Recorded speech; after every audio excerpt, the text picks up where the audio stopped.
this is the site of the very first purpose-built racetrack, and also the very first ticket office for flight tickets. So it's really the birth of modern British transport.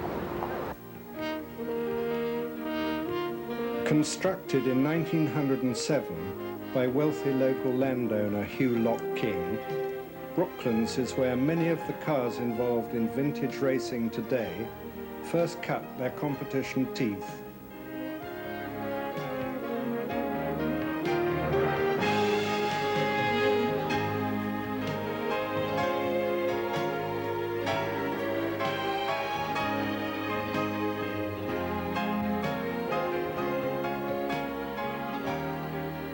Not popular with neighbouring residents, nor with some who consider its historical importance to be overrated.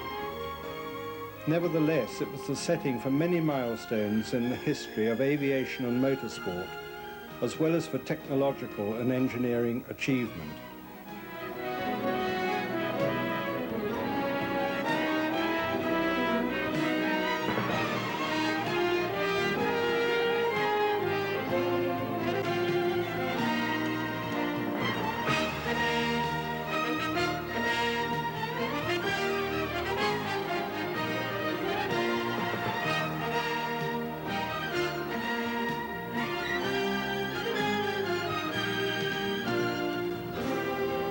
And it is from today's annual reunion of the Brooklands Society that we are looking at the passion and sometimes fortunes spent on vintage and historic racing.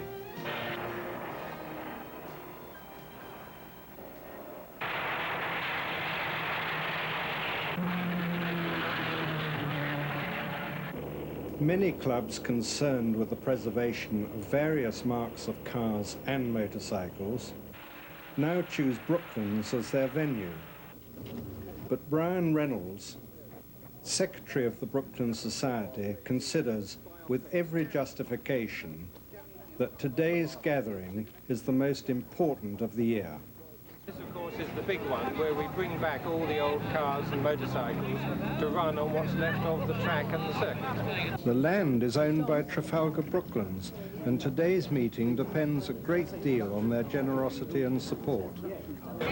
That's right. In the past, we've come down here and run the vehicles round and demonstrated, but I'm happy to say they have loaned to us the old runway, and we have competitive events here for cars and motorcycles for the first time in many years.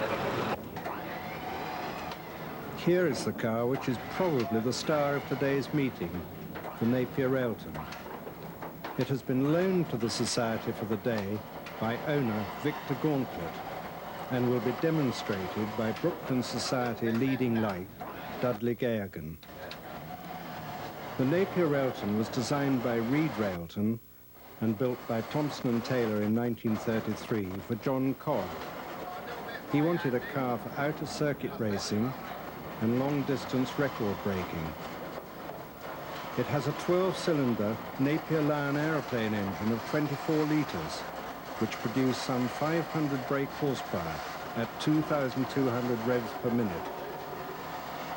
It took the outer circuit lap record at 137.2 miles per hour on its debut in August 1933, and gradually increased this to 143.44 miles per hour, the ultimate lap record.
This is a Silver Hawk with a Sage engine.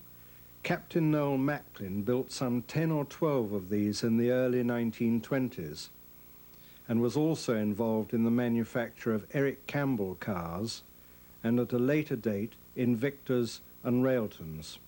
Good morning, Chris. How did you first become interested in vintage cars? Well, probably, I suppose at the age of 13 or 14 when I was given a vintage car, and I was allowed to play with that, and my father had vintage cars, and the interest started then and has really never waned. This Silver Hawk is particularly interesting for today at Brooklands. It's the first time it's been seen here, I believe. Well, it's certainly the first time since the 1920s, yeah. I think the car was probably dismantled in the mid-1920s and laid up, and didn't resurface again until about 6 years ago. Did you have any problems finding the bits and pieces? Not a problem finding them, but a problem making them. Like, impossible to find any of the parts. But a friend and I took 6 months off and put it all back together again and made the parts that we needed. Down quickly. And apart from today's reunion, you're using it competitively, I believe. Yes, I've used it at Kerborough Sprint meeting, and I'm taking it up Shelsley Walsh Hill Climb next weekend, which will be its first hill climb, as I say, since, well, for 60 or 70 years now. Down quickly. Went through the trap at 21, incidentally. You've still got going again. What sort of changes have you seen in the vintage scene over the years? It's become a lot more organised, and it's a lot more difficult now, I think. A lot of the cars are prepared a lot better now. There are probably less original cars competing. A lot of modern technology goes into some of the cars. And so for a good old original car like this that really is exactly as it was in the 1920s, it's pretty hard work.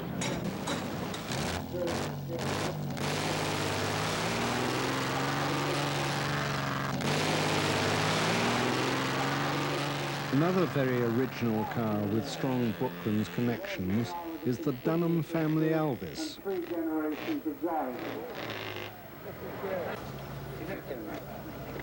It's in fact my grandfather's car.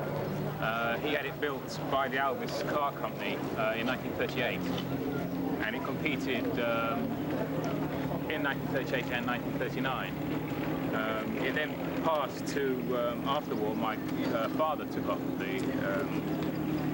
the car over, and he raced it extensively in the Isle of Man, Ireland, Goodwood, Silverstone, and had several successes with it. I started racing in 1973. That was the time I raced it. Started racing, and I've been competing in VSCC events, and also one or two larger meetings that support the Grand Prix and places like that. Do you do your own maintenance? Yes, we do our own maintenance. Thankfully, there's not much to go wrong, but when it is, it's a major job, unfortunately. The spares are available? The spares are available. If not, you have to get them made, especially. Yes. Now a different type of car, a Lagonda built up for present-day events. How did you first get interested in vintage cars? Well, it was a long time ago. It was really in the 60s, and I had some cars in those days, and then there was a bit of a lull, and now I've sort of come back to it. I acquired it about 5 years ago in pretty poor condition, and originally it was a sports tourer.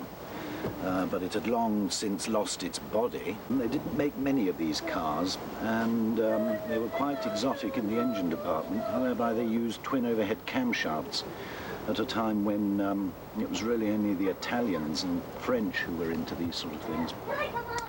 But there are spare parts, and those you can't find, then one just has to have made, I'm afraid.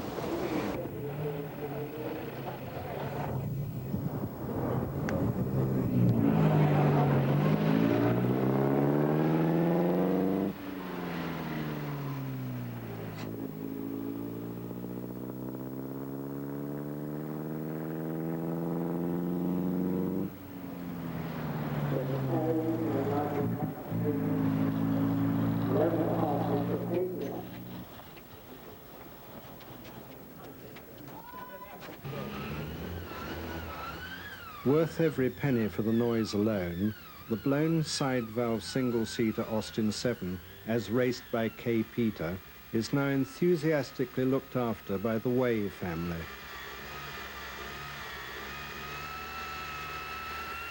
And how did you acquire this famous single-seater? Well, when I was 17, I first went to Prescott Hill Climb, the SEC event, and saw this competing, and I was absolutely overawed by it. And I didn't realise at the time that one was running. So I followed it for years with Peter Moores, who had rebuilt it, driving it. And when he sadly died, it was sold to another gentleman called Gil Baird, who kept it but didn't actually drive it himself. He allowed Terry McGrath to drive it. And then 3 years ago I phoned up Gil and said, how about selling it? And we had lots of discussions. We actually went to see it by canal boat, which was rather nice. When we got it, it was actually, from the outside, looked very much as it does today. Probably a little bit cleaner now, but apart from that, it was in reasonable condition. The whole car is just totally one-off. It is not a car that was a production car. It's built by Austins purely for racing. So spares are something which you just have to make yourself. Can you compete with it in VSCC and other events? Yes, VSCC events, and obviously here today at Brooklands, but mainly just sprints and hill climbs.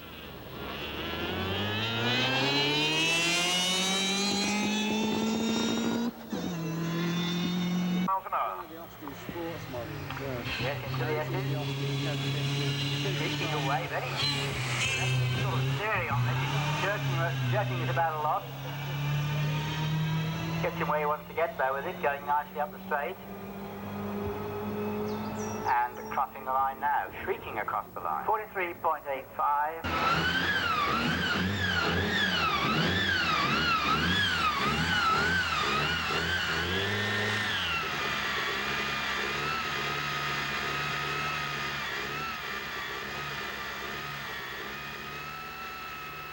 For anyone wanting to take up vintage racing, an Austin 7 is the most popular and least expensive starting point. We asked Don Rawson, a well-known specialist, for his views on tuning and race development.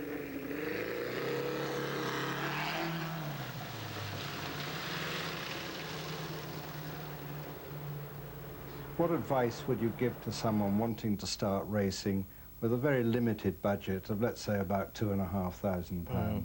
Well, the first thing I should say is the easiest way to do it is to join either the VSCC or the 750 Motor Club. Then you will obtain the monthly bulletin, and then to look for a car that's suitable, which will be, well, an Austin 7 obviously, which is the basic starting point. You can start by looking for something that's been raced already, has been raced, or I suppose basically you could look for a kit of parts. You know, you could buy a chassis and build your own thing. You can buy the body, but the basic thing to start with is to look for something from between £2,000 and £3,000 mark, I suppose. That really is as low as you're going to go, I should think, for a complete car. You have a special here, which would make a basic. Yeah, well, that car really would be sort of £2,000 to £3,000. Would need very little work to make it into a little racer, you see. So that would be one way of starting, if you could find a car in that type of condition that is more or less completed. Well, your next stage really is to find a car that's been raced, which will either be an Ulster type look-alike, and then of course you're looking in the £4,000, £5,000 or £6,000 bracket. But the car will have been set up and raced, which means you don't really have to do a lot of work.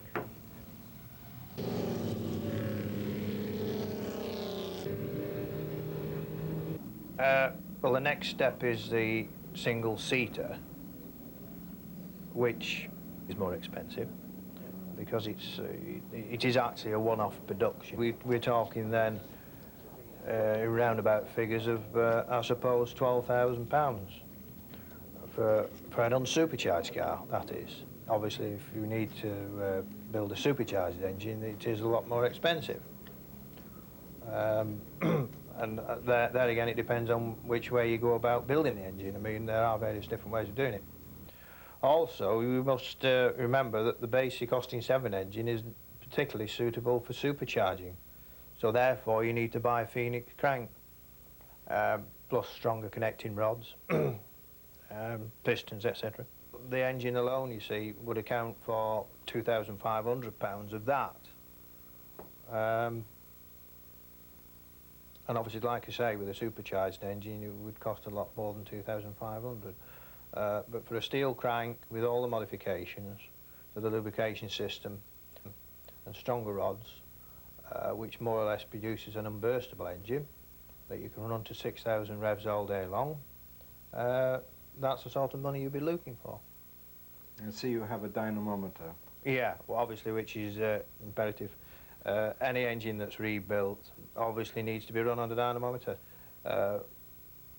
not only for checking horsepower figures or trying to get the most horsepower out of the engine, but to make sure that the thing is absolutely right when it leaves the premises. You've switched from vintage racing to 750 club racing solely. Is there any reason for that? Not particularly, apart from the fact that the car that I have does not comply with the rules and regulations.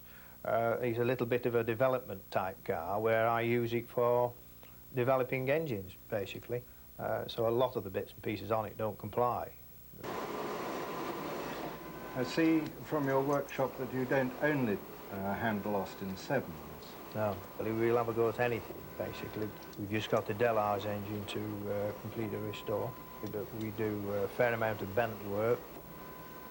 Thanks very much, Don. That was very helpful. The restoration and tuning shops are able to carry out much of the work needed to keep vintage cars in working order. But as we have just heard from Don Rawson, if you want to race an Austin 7, and indeed other makes of car, you may need a better crankshaft.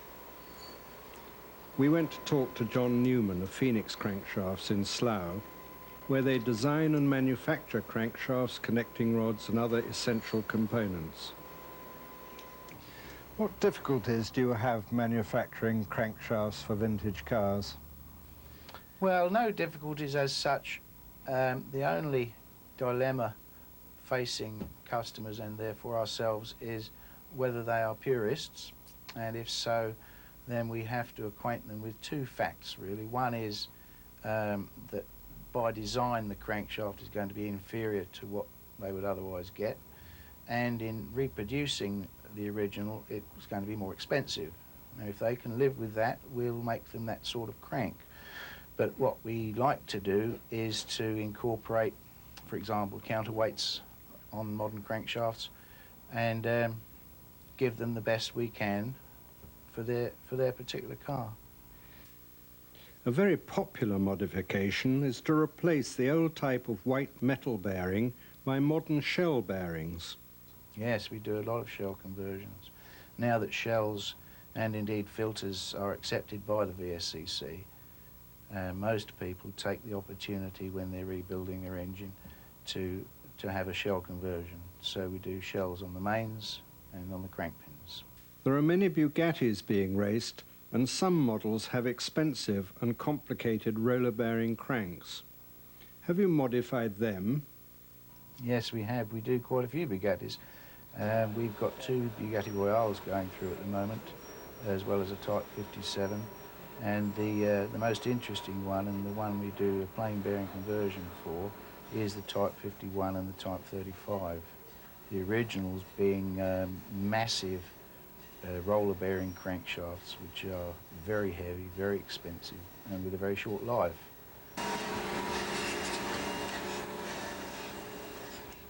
Apart from crankshafts, what else do you do here? Well, conrods, of course, shell conversions, and for Bentleys we do quite a lot particularly camshafts and rockers. Well, in the case of the Bentley rocker, this is an original one, and the roller sits in this aluminium housing, and due to the friction, it doesn't roll, so it ends up as a threepenny bit. So we redesigned it to have a Neil cam follower in there, and they're very successful and very popular, and they're in stock. I mean, we've been going 8 years, and the variety is infinite, which is really why we only make to order. I mean, the cranks we've got going through at the moment illustrate this rather well, from Bugatti Royales down to Austin 7s. We've got modern racing, Aston Martin V8, 4CS, Maserati, Mini. And what's been the most difficult job you've tackled? I think perhaps the most nightmarish crank, but at the same time a really interesting one, was the Gobron Brilli, because this it's a 12-cylinder, well, it's a 6-cylinder, but with 12 crank pins and 12 pistons, and so you've got 2 different strokes on the crankshaft, 6 pins of one stroke, 6 pins of another stroke, and the pistons are horizontally, vertically opposed, so you've got 6 conventional rods going upwards, and then 6 very long rods which go across the top and bring the other 6 pistons down. And the fact that it's got 2 strokes on it was a bit interesting. Old number 1 has got our bits in it, and Schellenberg's uses our cams and rockers in his one. But I think, you know, most of those who race successfully would have our bits in. And you carry stocks for some of the more popular lines? Yes, we do. Things like Austin 7s and J-types and P-types we've generally got some stock of.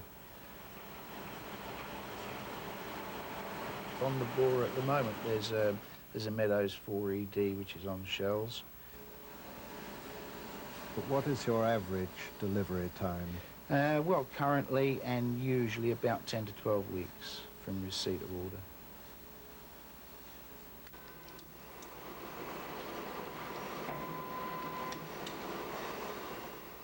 Tyres are a vital component, and one which cannot be produced without the help of a specialist. We are totally dependent on the goodwill of the manufacturers in continuing to make old types and sizes of tyre. One of the principal suppliers is Vintage Tyre Supplies Limited, a company partly owned by Lord Montague, and we went there to talk to Philip Pollock. What are the problems in supplying new tyres for old cars? Well, until the last 2 or 3 years, Dunlop have produced them really under protest. But since the Sumitomo Rubber Company have taken charge there, the operation has been streamlined, modernized. A great deal of money has been invested in new plant and machinery and molds.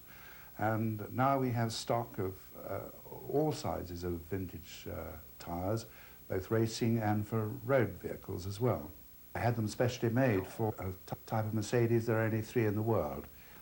I think without false modesty, in the early days, the Brighton Run couldn't have been carried on in its form with vehicles with original tyres without the help of Dunlop and ourselves.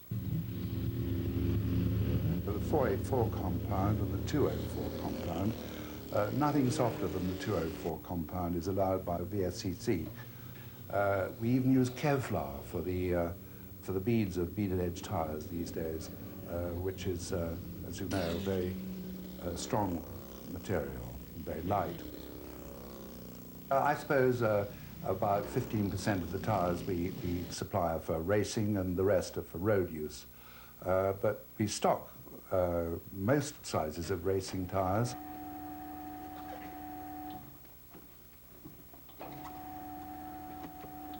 We have a fitting service at Silverstone, for instance, 2 or 3 times a season, and we fit and supply and stock tyres, racing tyres there. We have a balancing service there, and we give what advice that we possibly can.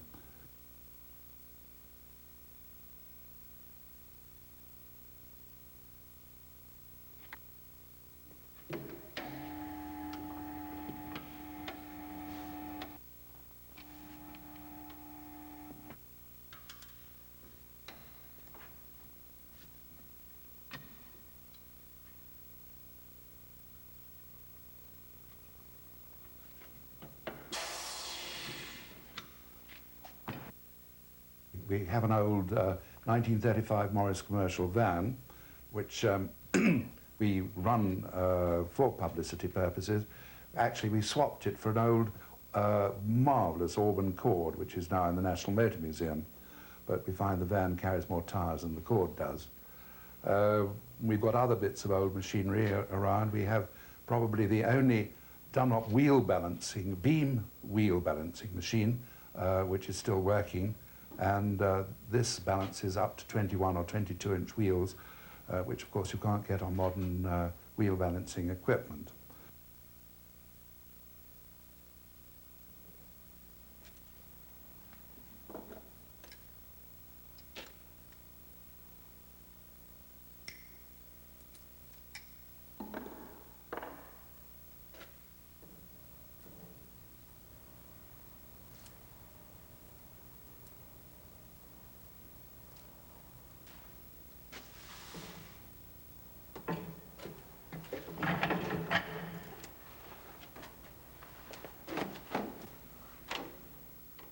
Balance is vital. Dunlop tyres are basically well balanced, especially the racing ones, but we provide a balancing service on site at the tracks so that any variations or if any weights fall off, they can be balanced again perfectly.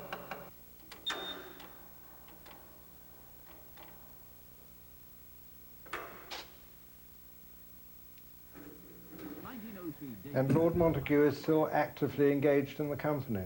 Oh yes, indeed. He's a very active partner. Often he goes on rallies and abroad, all over the world in fact, and carries our flag there, which is very valuable to us.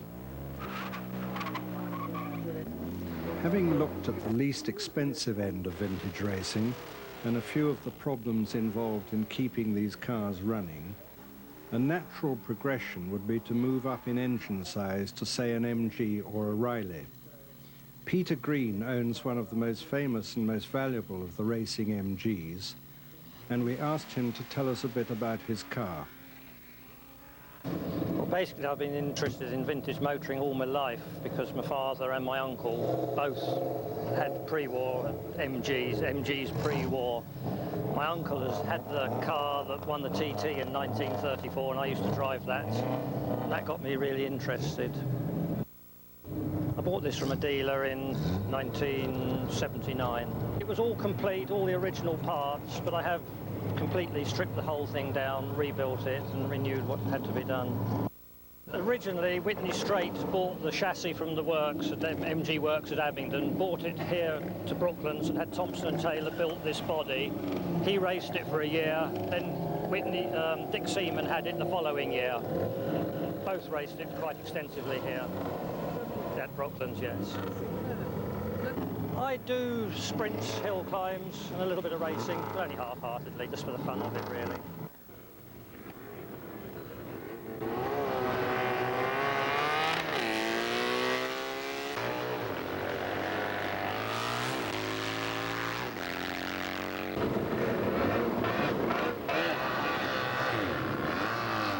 Some 20 years ago, I had motorcycles and decided that I prefer 4 wheels to 2 wheels, as they were getting a bit hairy.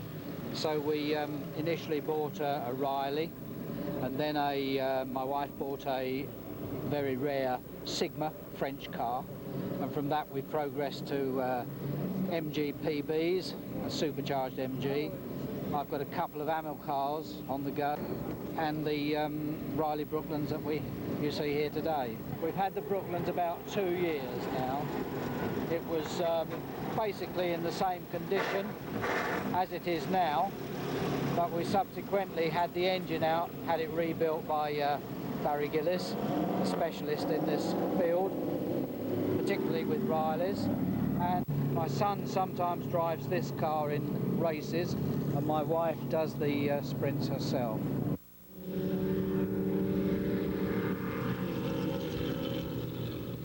One of the best-known people involved with the types of car we have just seen is Barry Gillis.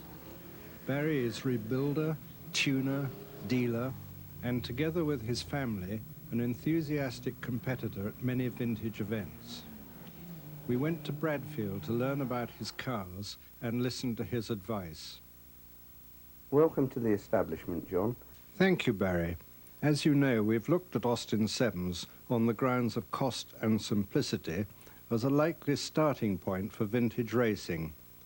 As the next step, what would you recommend?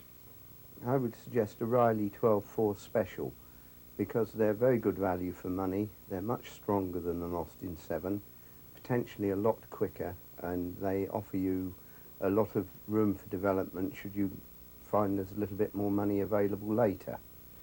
And would you like to give us some idea of the running expenses? We could start with somebody like Bill Babette, who mechanics for me. He built that car over a period of 7 years while he was racing an Austin 7 and looking after 3 old road cars at the same time. And he finished it about 5 years ago, and he's had virtually trouble-free running ever since. And he won, last year he won I think 4 or 5 awards with it. And doing everything himself probably costs him about £500 or £600 a year to run the car. Bill's car on the market would fetch somewhere between £15,000 and £20,000. Going on from Bill Babette's Special, we could move up to the little Riley Treen. It was a car built by John Treen in the late 40s based on a Riley 9 Monaco chassis, and it has a fairly high state of tune Riley 9 engine in it, and it's on racing rubber. That car would sell for around about £25,000 and has proved a very quick little motor car in my son's hands, and would be a nice car for anyone to go and play with. It's a very predictable, very easy to drive motor car. In fact, my daughter's racing it at Mallory at the weekend. From the Blue Treen, we talk about the 12.4 Special, which is a supercharged 1.5 litre car. That also will sell for about £25,000, but will need a fair amount of development work because we've built the engine, we built the body for the car. It has not been raced, so the car has had no development at all. So that would become slightly more expensive because one would be in a development phase for the first 2 or 3 race meetings. There's an MGJ2 which one could start racing and frighten yourself to death a bit like an Austin 7. They tend to have no brakes. They go quite well if you get the revs up above about 5,000. That would cost you round about £20,000. There's the L2 MG, which is the ex-Tommy Wisdom Alpine Rally car, and it was run in the 1933 6-hour relay race as part of the MG Car Club's team at Brooklands, and also ran in the 1933 500-mile race. That would cost you, as it is, about £45,000, and it needs something like 20 spending on it to put it into a fully race-worthy condition. And then there's the J3, which we have totally rebuilt and is for sale at about £70,000, which was bought new by Enid Watson and raced at Brooklands, and she also won the Colmore Trial outright with it in 1935. So that car's got quite a nice bit of history and could be a bit of fun.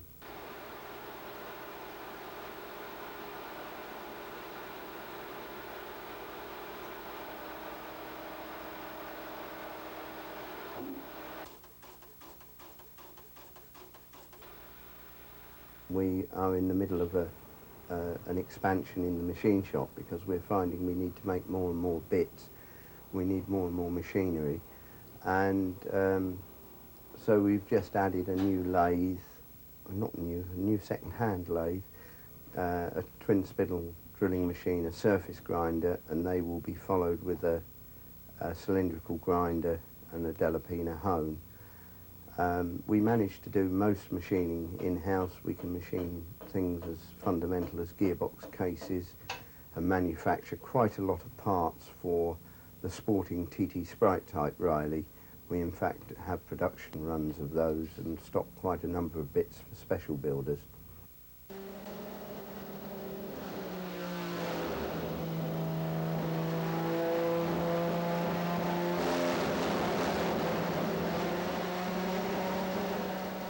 and I believe we're probably the only restorer in the country who's got a rolling road and an engine dyno. The rolling road is capable of dealing with 400 brake horsepower at 120 mile an hour.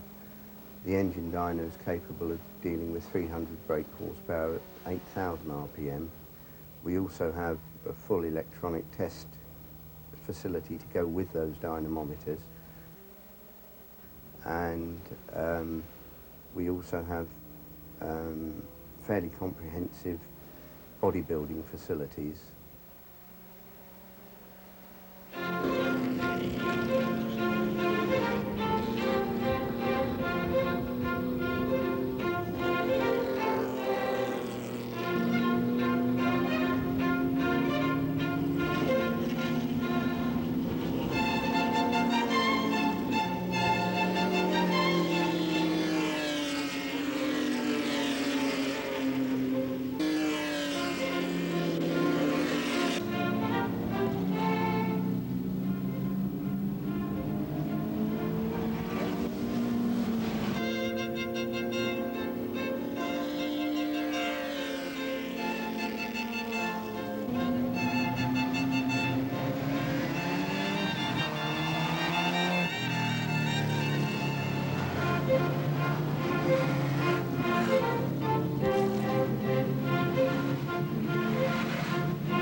Apart from your activities as a restorer and dealer, you and your family and friends race some of the most famous Rileys in existence. We have already heard about one of your Treen Rileys. Tell us something of the history of your other cars. Another interesting car is the six-cylinder Treen, which I have developed over a number of years. It's a tubular chassis car that John Treen built in about 1950. It is accepted by the VSCC because it uses all pre-war components. I raced it for a year, 2 years. The first year I had no problem at all. The next season I broke 3 crankshafts in quick succession, and I don't think I got one race out of it. So we dropped the six-cylinder engine in it and ran it with 2 carburetors for a little while. Potentially a very quick car. The Brook Special, unfortunately, as you see, is a pile of bits. This demonstrates some of the dangers of vintage racing. One of my partners, Adrian Watney, was driving at Donington, had the misfortune to lose it and smite a concrete wall, which did rather a lot of damage to the front suspension, the chassis, the body and the back axle. The car, of course, is quite recoverable. We do intend, in fact, to rebuild the car with a 2-litre ERA engine in it, which is as Brook raced it for a short period after the war. The White Riley was, of course, the forerunner of the ERA and was built on a chassis. I'm not sure whether it was sold, given or lent to him by Riley's, and it's one of the 1933 Works TT team cars. Raymond Mays, of course, took the Riley engine and, in cohorts with Riley's and Peter Burton, redesigned it and fitted a fairly substantial supercharger on the front. The car was raced at Brooklands and Donington quite successfully by Mays. He in fact broke the mountain course lap record twice with it. A McClure fitted the Works 15.6 type engine, which it has to this day. But we are building a new ERA engine and a new gearbox to go in it. The cost of the ERA engine, complete with blower, is going to be something like £35,000. Cost of the gearbox is going to be somewhere around about £4,000. My favourite is the Dixon Riley.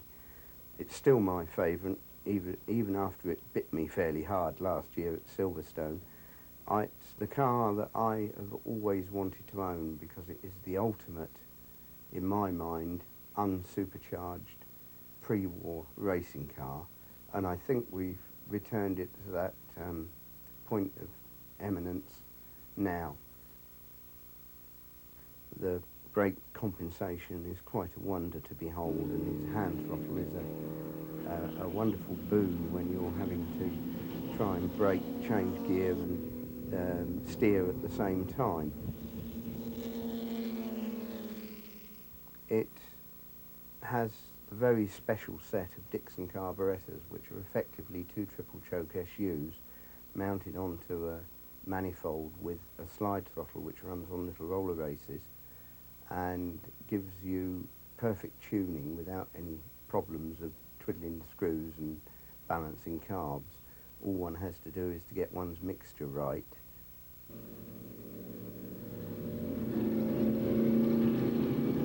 An interesting feature is that the Dixon and the White Riley are actually consecutive chassis numbers. They're 4103 and 4104. Vintage racing really can cost as little as you want it to, but it does depend then upon your own mechanical ability, up to having a fully supported professional preparation service, which might cost you, depending on the number of expensive mishaps you have during a year, anything up to £20,000 or £30,000. There's still a lot of people having a lot of fun. Thank you very much, Barry. Having a lot of fun is what it's all about.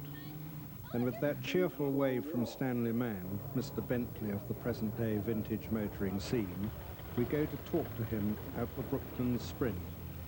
Stanley Mann of Radlett is probably the world's leading specialist in vintage Bentleys. I really got interested in vintage Bentleys about 30 years ago. I saw one driving down the road, and I thought, that's for me. And then I got one and found out it was as much fun as I thought it was going to be. You have competed in several Bentleys. Which one is this? I bought the car about 6 years ago, and it had been developed from a 1927 Red Label Speed model, an 8-litre engine in it. We developed the engine, and in 1988 we started taking British records with it, and so far she's taken 7 British records with speeds up to 136 miles an hour.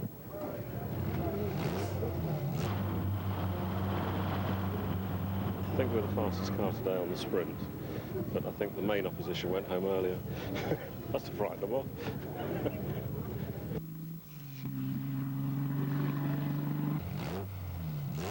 There's no famous drivers associated with the car in the vintage period, but give us 50 years and something might go down in the record book. We race for the VSCC, the Bentley Drivers Club, and we have another crazy club called Benjifield's, we also do a lot of vintage racing with, and it's a lot of fun.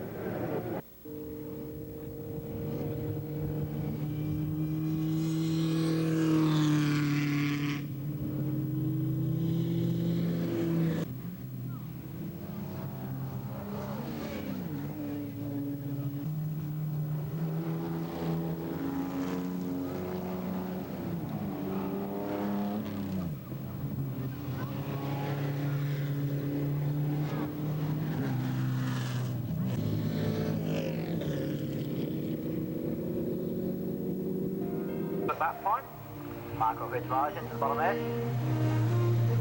4.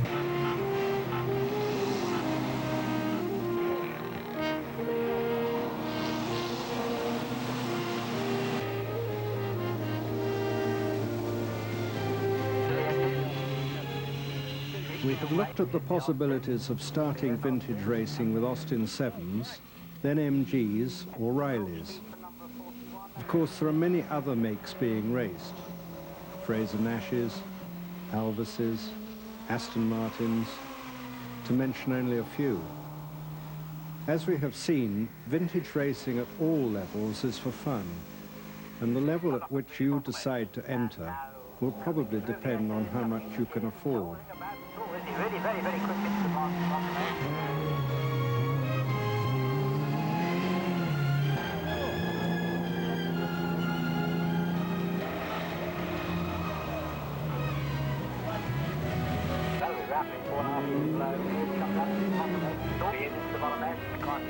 car then.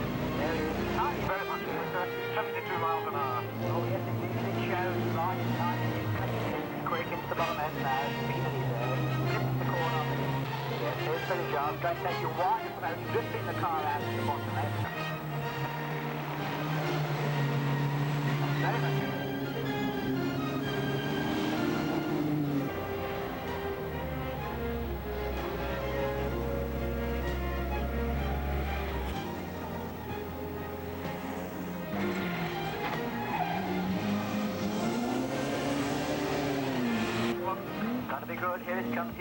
Should your favourite aunt leave your fortune, more exotic marques come within reach.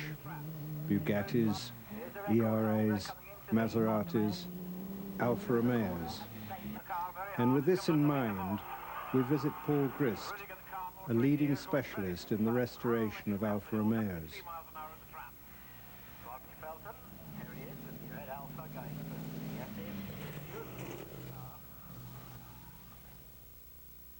This is Paul's exquisite Monza, originally a Scuderia Ferrari car, imported to this country before the war and raced then by Dick Wilkins, Bill Everett and others. Good morning, Paul. You've become known as a specialist in high-quality restorations, often working for overseas collectors. How many restorations do you think you've done now? Well, I suppose we've done about 30 to 40 in the sort of 20 years that we've been going. A lot of other things as well, but major ones, yeah. What was your most difficult or challenging restoration? Probably the first one, as you start to learn the game. But I think once we got into sort of really doing beautiful machines like Alphas, the challenge was doing them correctly, really, getting them right. There wasn't really any problem. I mean, they're marvellous, but I mean, a car is a car is a car, and there's any real difference except the quality, the way the thing's made. I started running my own Alfa and before anyone else really had taken them up. I mean, there's a lot of people doing Bugattis and other very great makes, and I just happened to be into Alphas and understanding them and enjoying them, and it really led to the business, I suppose, in that everyone else wanted an Alfa done. They came to me and talked to me about it. The great thing is the history of the cars. I mean, I find that constantly fascinating, and it never leaves me, the enthusiasm for that. And I'm still enthusiastic for the cars, which is probably why we're still doing it. Start with the history, try and find out what parts have been changed, you know, how much of the thing's original, and make sure that you keep every single nut and bolt you possibly can that's original. I'm not interested in building new cars at all. If that was the case, I'd stop. But I like to preserve every part of the car, every piece of aluminium, every section of the car that can be preserved, and to have it look as if it is still original. I think I dislike cars, old cars that look as if they're new cars. That's the biggest thing I've got, biggest bee in my bonnet, is old cars coming out like new refrigerators. And so originality, and to restore a car that was built in 1932 to look as if it's a 1932 car, not a 1991 car. That's really that's the challenge. Unlike the Austins and Rileys and MGs we've looked at so far, where there's a good supply of basic spare parts, presumably for Alphas there's nothing. Well, you do occasionally come across things. I mean, it is possible to find, occasionally I'll find parts by searching in auto jumbles and things. You can find instruments, you can find occasionally carburetors, or you can find differentials and parts, but yes, we have to make things. There's an Achilles heel of the Alfa, which is the cylinder head, and those are made new. But generally speaking, everything else is recoverable. Well, at the moment, we're actually building two Monzas that are not actually Monzas. They're 8C Alphas, they're long chassis cars, which we've shortened to the owner's requirements, and we're making them into Monzas. They're not replicas because they're all 8C Alphas made by the factory, but they're about 18 inches too long. And we're doing really what Ferrari did and other people in Italy did in the 30s. If you wanted a Monza, and after all, the factory only built about 10 original cars, which were never for sale to the public. They eventually ended up in private hands through the Scuderia Ferrari. But if you wanted a Monza, you took your Spider to Ferrari and said, look, I want it, and he would make it for you. That's why there are so many, in quotes, original Monzas around since the 30s that are actually cars put together by the Scuderia and things like that. So we are doing the same thing. And there are a few Monzas running around now which we've built out of 8C Alphas. So the numbers of the chassis, the engine all match. The mechanical components are all correct, and we've built the bodies. And I think that's justifiable. You've been racing with the VSCC for many years, and no doubt you've seen many changes. Oh yes, I think the whole world of historic car racing, old car racing, has changed. I don't know if it's for the best. I think that it's become much more professional. I think the Vintage Sports Car Club has had to go along with the times, and I think all this is dictated by the RAC and the powers that be: safety, full-face helmets, overalls. We've now got to wear flame-proof socks. We've got to, you know, and to quote a friend of mine, I think the VSCC is probably more professional now than the British Grand Prix was in 1948. I think the big difference is that these cars have become so expensive and so valuable that a lot of people have come into it that aren't there as just as enthusiasts. They're in for the value of the cars.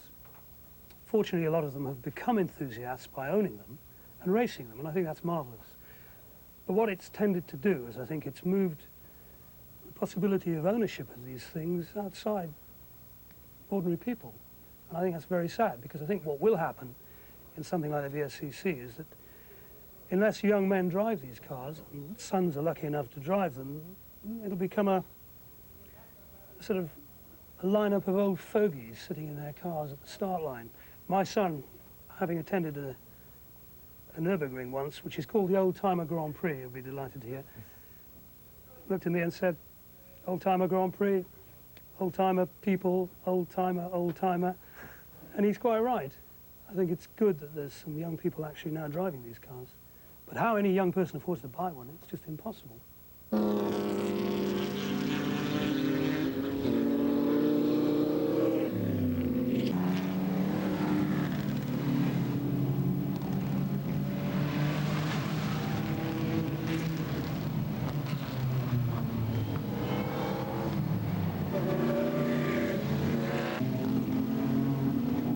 I don't know how a young person starts.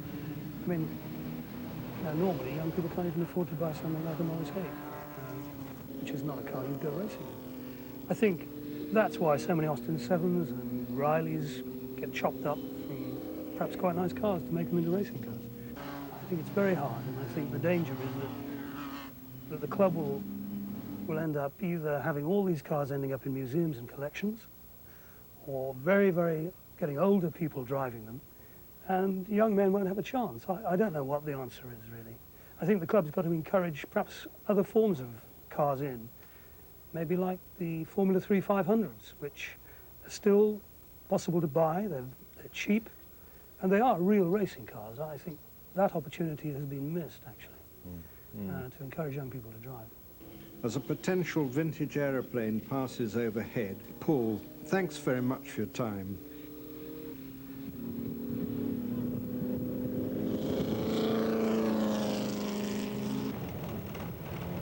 Let's have a final look at Brooklands and some more competitors. Vaughan Davis was fortunate enough not only to have been a spectator at Brooklands in the 30s, but also to own one of the famous Bentleys modified for outer circuit use, the Bentley Jackson Special. Vaughan, how did you first become interested in vintage racing? Well, it wasn't vintage motoring when I was interested in it. I used to come here to Brooklands when I was a schoolboy. And I saw my first 500-mile race here in 1931 with a Bentley, driven by Jack Dunphy and Cyril Paul, that won. and I just got hooked, and there wasn't anything ever I was really keen about after that. Where did you rediscover the Bentley Jackson? Well, I found it in bits in a barn in Sussex. That's how I first started it. There were the main bits were there, simply to rebuild it with all the bits there were, find a few more bits that there weren't. So I had a store of Bentley bits anyway. Then we had to do a reproduction body because that had been cut up. But we had the original drawings and the photographs, so we were able to be pretty accurate. And she's roughly today as she was on August 1939 when she drove at the last meeting here. Driven by George Harvey Noble. So it was great fun to actually break records last year in a car that I'd seen driving here when I was a kid, you know. I met Vaughan Davis in a pub, our local pub, and I recognised the old Bentley wings on his sweater, and I said, "I see those are old Bentley wings," and he said, "Yes," and he was quite surprised. And I said, "Well, I've got some old Brooklands stuff at home, trophies and so on," because I was connected with Jack Dunphy, who was a man who raced here in the 20s and 30s, and he then fainted. And I took him home, showed him all the trophies and so on from the Brooklands 1931 500-mile race and so on, and he was absolutely overawed. And since then, I mean, we've been bosom pals, so to speak. It was one of the, I think there were 3 or 4 outer circuit Brooklands specials. This was one of them. After the war, this thing was not the sort of car people wanted, and Vaughan found it about 25 years ago in pieces. It didn't have the body, but more or less everything else was there, so he bought it, paid about £500 for it on the drip feed, and according to the Bentley Drivers Club, it was one of the longest rebuilds in history. It took about 25 years to rebuild.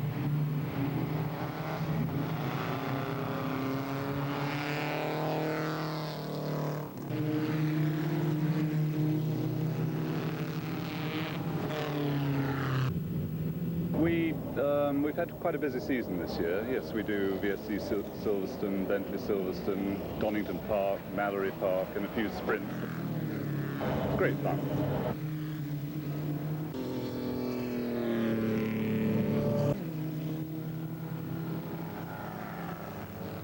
I started racing in about 1948 with a V8 engine special I had. I had a 3-litre Bentley as well, just in cup events, you know.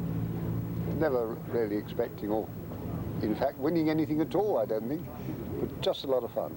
That's what vintage motorsport is all about.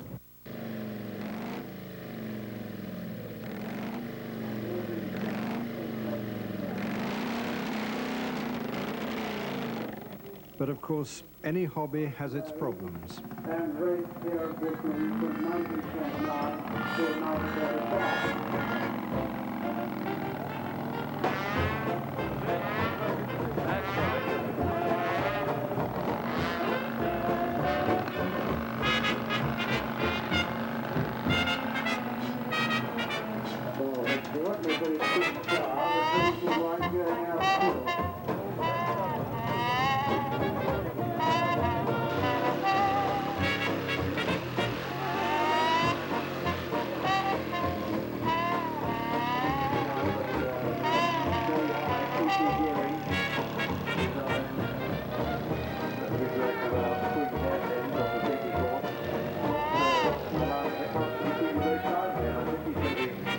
Down the trail, either that or